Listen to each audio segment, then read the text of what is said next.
Je remarque, c'est que la relation entre la France et le Maroc, effectivement, n'a jamais été aussi dégradée que depuis la réélection en 2022 du président de la République. Elle a traversé notamment la crise des visas, par exemple, qui a été une crise qui a beaucoup touché la population marocaine et que je n'ai cessé de dénoncer à l'Assemblée nationale pendant les 6 derniers mois, et que ça soit d'ailleurs sur la Tunisie, l'Algérie ou le Maroc. Les 3 pays étaient touchés par cette crise des visas. Aujourd'hui, on est face à une majorité qui ne semble pas se donner les moyens ou avoir les moyens de sortir de ce que vous dites l'impasse.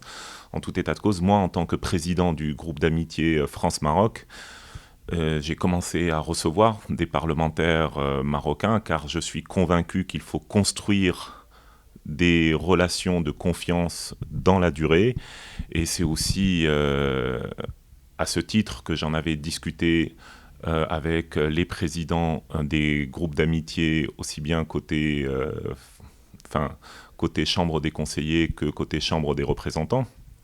Nous avions établi un calendrier de travail pour commencer à travailler en amenant des personnalités de la société civile, des experts, des parlementaires de deux bords. Hier encore, j'étais à Rabat et j'ai pu rencontrer à nouveau le nouveau président du groupe d'amitié à la Chambre des représentants, le président du groupe d'amitié à la Chambre des conseillers, et nous avons continué de discuter de ce calendrier de travail commun.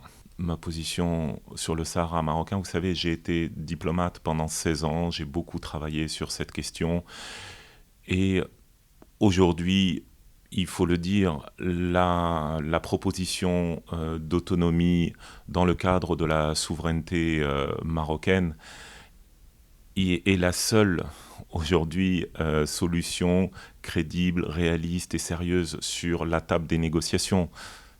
C'est une chose que je répète et d'ailleurs dont je discute aussi avec mes collègues de gauche, les collègues de la NUPES, c'est la position que je tiens aussi au sein de la NUPES.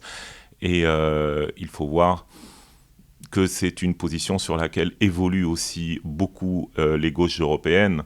Je vois que l'ancienne puissance occupante qu'est l'Espagne, c'est avec un gouvernement de gauche qu'elle a évolué.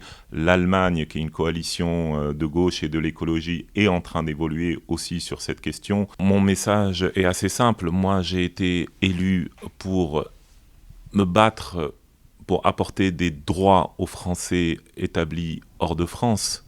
Ce sont d'abord des droits sociaux.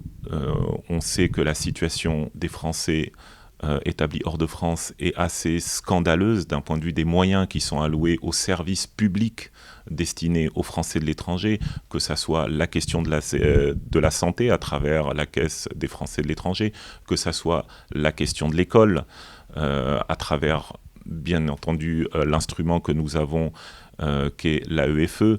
Vous voyez toutes ces questions, que ce soit aussi la question de nos consulats qui sont réellement en quelque sorte nos mairies à l'étranger. Quels sont les moyens aujourd'hui alloués à nos consulats? Moi, j'ai été nommé rapporteur budgétaire à l'Assemblée nationale sur ces questions-là.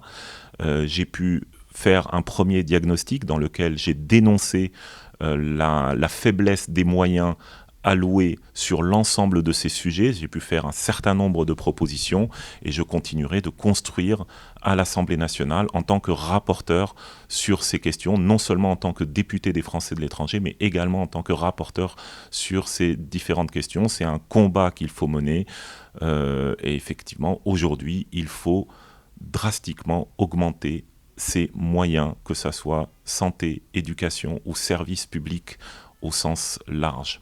Et t'es là, tu dis, mais pourquoi autant d'agressivité surtout?